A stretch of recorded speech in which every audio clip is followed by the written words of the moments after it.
I'm very pleased to have with us the Chief Information Security Officer for the University of Washington.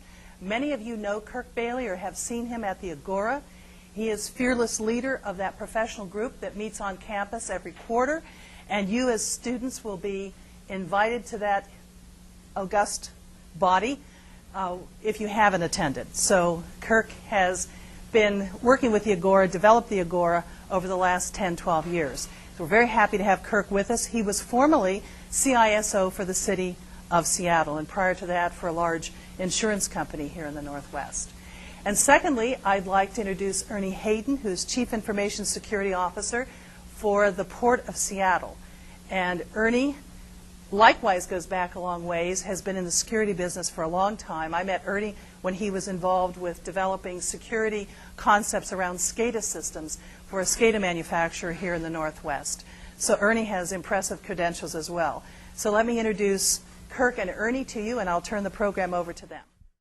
We have to be very cautious because what we're going to do is talk to you about what we do for a living. And like you can see, it says being a CISO or how to spend your weekends. And it's kind of tongue-in-cheek. I know for me personally, I probably wouldn't do this job if I didn't have a passion for it.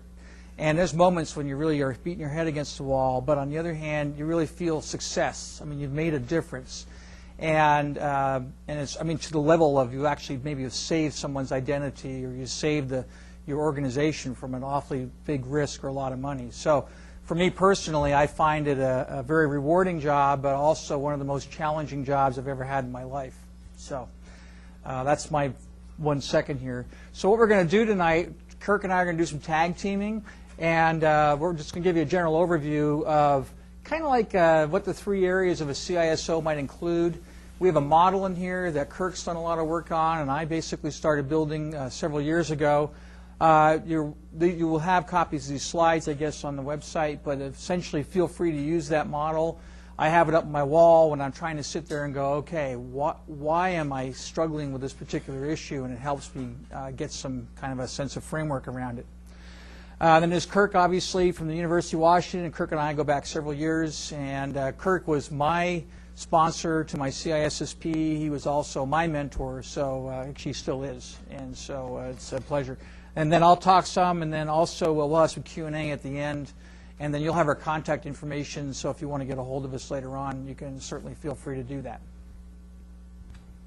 So this is kind of a model of what security is. And you know, some people you talk to and say, well, what are you doing about security? And their answer is, well, I'm firewall, or I'm anti-spyware, or I'm antivirus. Well, most of that stuff is over here under the technology security.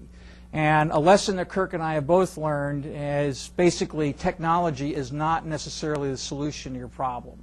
It's a layer. Okay, you hear about layered security, and that's very important.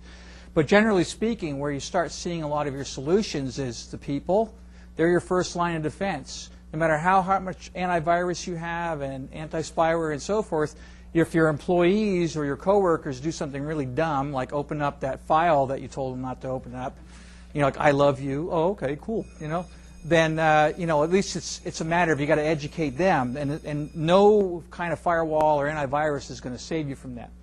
The second area is business problems, and I know I can safely say I spend an awful lot of my time in here and over here, and I think Kirk's the same way, and I'll let him relate to that. But basically business problems and critical security problems. So the business problems ranging from privacy to industrial espionage for some elements, regulatory compliance. If you go to work for a bank or for another financial institute, you'll be so tired of hearing about Sarbanes-Oxley. But that's a regulatory compliance issue. In this state, we have a state law that basically says if you breach or lose data with personal information on it, you have to contact those people directly. That's a regulatory compliance issue. And business continuity disaster planning is huge for us because we're worried about making sure the airport can run after an earthquake or after a major disaster. And then last, but definitely not least, and very exciting, is this really interesting area of strategic security for terrorism and cybercrime, nation-state interests, for example, what's going on from the Far East over to here, alliances, which are really, really crucial, and that's one reason why Kirk and I are very successful in some respects, is because we trust each other. Hey, Kirk, I don't know how to do this. Can you help me? Well, gee, Ern, I don't know either, but I'll try and help you out. So it's a trust issue, and we really encourage you guys, as you proceed through the cybersecurity career path, develop those trusted relationships. That's one thing you take away from this class tonight. We encourage you to do that.